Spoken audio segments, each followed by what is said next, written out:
Goose is a 5-year-old heeler mix here for our behavior modification program.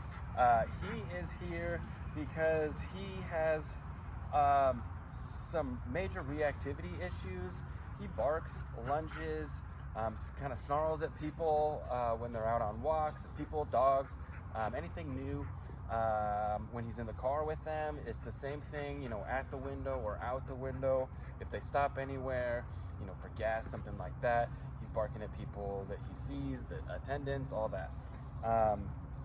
He's also, you know, a working dog, and a lot of this seems to be stemming from a bit of anxiety and insecurity, and which is really typical with working breeds who don't necessarily get enough mental stimulation, but also don't have boundaries in place.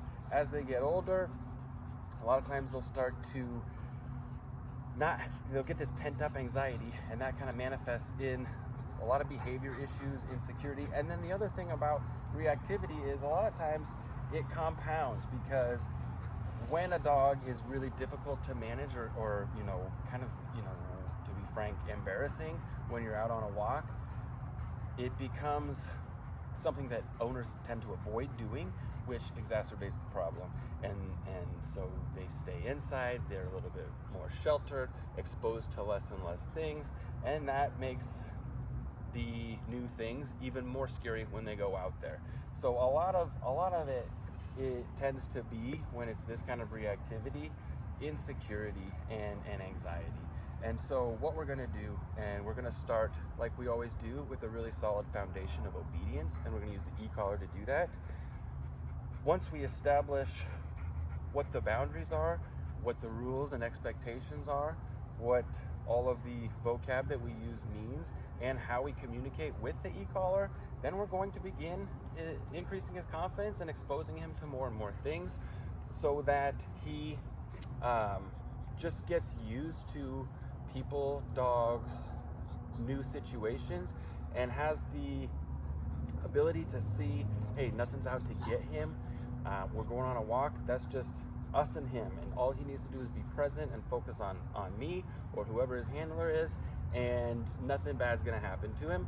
And through repetition of that, and then also not just that, but good things are gonna happen. We're gonna give him a lot of praise. He's gonna get some time to sniff around and be a dog.